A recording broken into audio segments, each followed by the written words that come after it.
अच्छा, जब से ये इजराइल फिलिस्तीन हमास ये सब हुआ है ना 7 अक्टूबर के बाद, तब से पाकिस्तानियों ने चीख चीख के अपने फेफड़े खाली कर दिए दोस्तों। टोनी बिल्कन ने मिडिल ईस्ट के अंदर हर मुल्क के दो दौरे किए हैं, लेकिन किसी ने घास नहीं डाली उसको। अब आप कह रहे हैं कि वो भारत जाएंगे, वो जाने का जवाब बनता है। क्यों, मैं वो भी बता देता हूं आपको। भारत की इकोनॉमी 4 ट्रिलियन की इकोनॉमी बन चुकी है।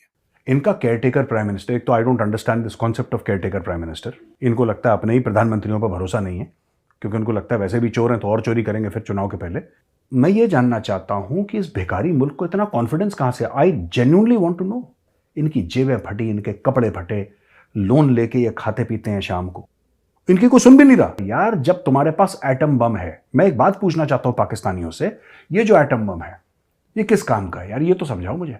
तुमने अपने पाकिस्तान, अपने लाहौर में पूरी आग लगा दी क्योंकि तुम्हें ऐसा लगा कि हजरत मोहम्मद के नाम उन्होंने खराब करा है और कार्टून बनाया है और ये सब करा है। ये एटम बम वो नहीं कर पाया। जय हिंद दोस्तों, ये पाकिस्तानी दूसरे देशों के काम में अड़ंगा लगाने में माहिर हैं। इनके देश में क्या हो रहा है क्या नहीं हो रहा है इससे कोई मतलब नहीं इनको। ये हमेशा इजराइल और हमास की बात करते रहते हैं, वो या फिर इंडिया की बात करते हैं। कश्मीर में मुसलमानों के ऊपर जुल्म हो रहा है, इसके बारे में पाकिस्तान में चर्चा होती रहती है। या फिर इजराइल फिलिस्तीन के मुद्दे को लेकर पूरे पाकिस्तान मीडिया की लाइनें भरी रहती हैं। पर पाकिस्तान में क्या हो रहा है इसके बारे में कभी पाकिस्तान के मीडिया में चर्चाएं नहीं होती है, क्योंकि पाकिस्तान की आर्मी ने बैन कर रखा है कोई भी पाकिस्तान की ऐसी हाईलाइट्स खबर को, क्योंकि आजकल पूरा पाकिस्तान वहां की आर्मी के कंट्रोल में आता है और आर्मी बिल्कुल भी नहीं चाहेगी क्योंकि उनके खिलाफ कोई खबर फैलाई जाए मार्केट में। इसी वजह से पाकिस्तान की आर्मी ने पूरे मीडिया को हाईजैक कर रखा है और इसी पर जानते हैं पाकिस्तानी मीडिया का रिएक्शन। फिर ये ऐसी लंबी लंबी बातें करते हैं, इनकी कोई सुन भी नहीं रहा। ये अकेले कमरे में बैठ के खुद को सुनाते हैं, जैसे एको चेंबर होता है ना एक, ये this is an echo chamber. ये कह रहा है आदमी, अनवर उल हक काकड़, जो केयरटेकर प्राइम मिनिस्टर है पाकिस्तान का, ये कहता है कि साहब हम कोशिश कर रहे हैं, हम दुनिया से बोल रहे हैं कि बंद करो। अब तुम्हारी सुन कौन रहा है? तेरी मोहल्ले में चलती नहीं है, दुनिया में बोल रहा है। पता नहीं क्या चक्कर है यार इनका। एक तो मुझे ये बात समझ में आ रहा है यार, जब तुम्हारे पास एटम बम है, मैं एक बात पूछना चाहता हूं पाकिस्तानियों से, ये जो एटम बम है ये किस काम का है यार? ये तो समझाओ मुझे। ये बताओ मुझे कि मेजर साहब इस काम का है हमारा एटम बम। तुम्हारी बेइज्जती ये नहीं रोक पाया, ठीक है? तुम कटोरा लेके खड़े होते हो दुनिया के सामने, वो नहीं रोक पाया एटम बम।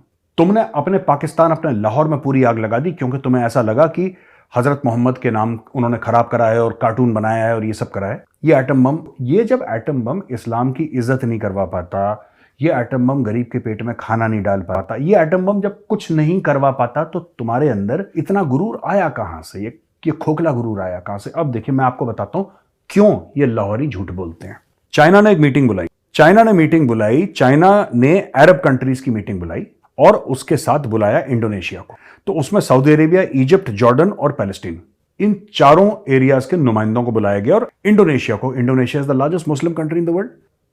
अब पाकिस्तान में यह कंफ्यूजन है, अभी बेइज्जती करूंगा मैं आगे। पाकिस्तान में यह कंफ्यूजन है कि साहब हमें क्यों नहीं बुलाया। खास तौर पे अगर हम पाकिस्तान की बात करें, और क्या आप मेरी इस बात को सेकंड करेंगे कि पाकिस्तान में अगर हम ये बात करेंगे भाई दिवाली है, चलो सेलिब्रेट करते हैं, या सेलिब्रेट ना भी करें, जो हिंदू कम्युनिटी है उनकी खुशियों में जाके हम शरीक होते हैं, तो क्या आपको आगे से रिएक्शन देखने को मिलेगा? अब सऊदी अरेबिया ने दिवाली सेलिब्रेट करना शुरू कर दी है। यूएई के अंदर, मिडिल ईस्ट के अंदर, जो कि मैं समझता हूं जो ज्यादा इस्लामिक अपने आप को समझते हैं, वहां सेलिब्रेट हो रहा है।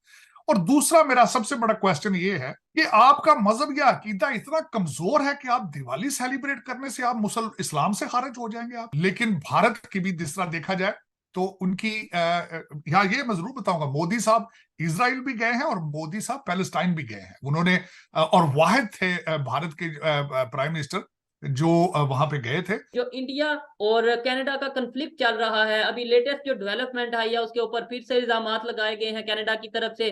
क्या कहना चाहेंगे, कनाडा का केस कितना कमजोर या कितना मजबूत हुआ है इन दिनों में? जो कनाडा है वो उनकी सबसे पहली कोशिश थी कि अमेरिका और बर्तानिया उनका साथ दे, लेकिन दोनों ने साथ नहीं दिया। लेकिन वो जंग का इस रेजोल्यूशन के अंदर उसके साथ कोई रिलेशनशिप नहीं था, सिर्फ और सिर्फ इजरायली सेटलमेंट्स और वहां पे जो एक्टिविटीज थी ईस्ट जेरूसलम, गोलान हाइट्स में। तो मेरे ख्याल में India has made the best decision. इस वक्त मोदी साहब not only he is popular with in India, उनकी टीम स्ट्रांग है। डॉक्टर जयशंकर को देखें और उनकी दूसरी टीम, हर फील्ड में उनकी टीम देखें, तो ही इज वेरी कॉन्फिडेंट जहां भी जाते हैं वो क्रीज से बाहर निकल के खेलते हैं, इंडियन इकोनॉमी को सपोर्ट करते हैं, प्रमोट करते हैं, इंडियन डायस्पोरा की बात करते हैं। दोस्तों, आज जो पाकिस्तान की हालत है उसके पीछे बहुत लंबा इतिहास है। जब से पाकिस्तान आजाद हुआ है तब से पाकिस्तान की तरक्की दूसरे देशों के हाथों में रही है। आज तक पाकिस्तान ने एक फैक्ट्री तक नहीं लगाई है, वो दूसरे देशों के ऊपर ही निर्भर रहा है। आज पाकिस्तान को भारत से अलग हुए 70-75 साल हो चुके हैं। वो 70-75 साल से अमेरिका के टुकड़ों पर पलता रहा है और दूसरों की बात मान के इंडिया में इंटरफेयर करता रहा है। या चाइना ही देख लो, चाइना ही पाकिस्तान को भारत के खिलाफ यूज कर रहा है। नहीं तो चाइना के लिए पाकिस्तान की कोई अहमियत नहीं है, पर चाइना जानबूझकर पाकिस्तान को कर्ज के जाल में पिसा के भारत के खिलाफ पाकिस्तान को भड़काते रहता है। और पाकिस्तान को भी इस बात में मजा आता है कि भारत के खिलाफ कैसे साजिश रची जाती है। और पाकिस्तान ये अच्छे से जानता है कि इंडिया को कैसे पीछा रखा जाए। पर जो सरकार आई है नरेंद्र मोदी की, इस 10 साल में पाकिस्तान की जो हालत करी है बीजेपी गवर्नमेंट ने, आज पाकिस्तान पूरे इशू में भीख मांग रहा है और उनकी इकोनॉमी तबाह हो चुकी है। आज पाकिस्तान में महंगाई दर 30% के आसपास पहुंच चुकी है और पाकिस्तानी रुपया डॉलर के मुकाबले 300 के पार पहुंच गया है। आज पाकिस्तान में खाने के दाने नहीं है। अगर पाकिस्तान के पास में पैसा आ जाता है तो वह उन पैसों को आवाम के ऊपर खर्च नहीं करता है, वो उन पैसों को भारत के खिलाफ प्रोपेगेंडा फैलाने में या फिर भारत के कश्मीर में आतंकवाद फैलाने में यूज करता है। इसी वजह से भारत ने पूरे विश्व के देशों को कहा है कि आप पाकिस्तान के साथ में रिश्ते बनाओगे तो हमारे साथ में रिश्ते नहीं बनाने देंगे। इसी को देखकर पूरे विश्व के देश भारत की बात मानते हैं और पाकिस्तान को दूरी बनाकर रखते हैं। वैसे दोस्तों, इस टॉपिक पर आपकी क्या राय है, कमेंट करके जरूर बताएगा।